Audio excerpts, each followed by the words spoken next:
बुल्ढाना के लोनार में भयानक आग ने वन क्षेत्र को अपनी चपेट में ले लिया। दुर्गा टेकड़ी इलाके में करीब 200 एकड़ जंगल में भीषण आग लगी, जिसमें सैकड़ों दुर्लभ पेड़ जलकर राख हो गए। इस आग में कई वन्य जीवों और पक्षियों का भी नुकसान हुआ है। बुल्ढाना जिले के लोनार में स्थित प्रसिद्ध खारे पानी के सरोवर से सटे दुर्गा टेकड़ी के वन क्षेत्र में भीषण आग लग गई।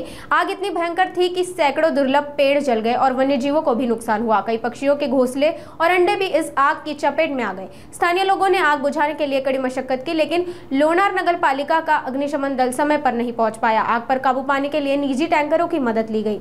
रिसोड नगर पालिका की दमकल भी मौके पर पहुंची, लेकिन उपकरणों की कमी के कारण आग बुझाने में कठिनाई हुई। आखिरकार स्थानीय लोगों ने अपने प्रयासों से किसी तरह आग पर नियंत्रण पाया। प्रशासनाचा काहीतरी स्वच्छता पंधरवाडा का आठवडा काहीतरी सुरू आहे।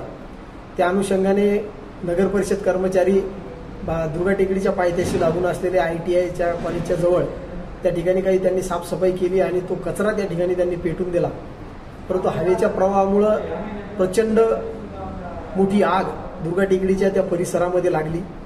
अग्निशमन दल नेहमीप्रमाणे लेट आलं, त्यामुळे त्या ठिकाणी प्रचंड असं नुकसान झालं, ज्यामध्ये बरेचसे वन्य प्राणी सुद्धा मृतमुखी पडलेले आहेत। त्यामध्ये सरपटणारे प्राणी अजगर असतील, साप असतील, हाऱ्या, त्यानंतर नीलगाई बरेचसे त्या ठिकाणी भाजल्यात, त्या ससे बरेचसे मृतावस्थेत आढळले। पक्षी अत्यंत घृणास्पद असा हा प्रकार प्रशासनाकडून घडलेला आहे।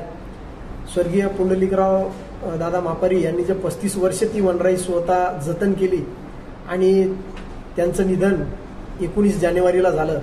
त्यानंतर अवघ्या 45 दिवसामध्ये प्रशासन त्या दुर्गा टेकडीची रक्षण तर सोडा, परंतु त्याचं भक्षण करण्यासाठी तत्पर असलेलं दिसलं आहे।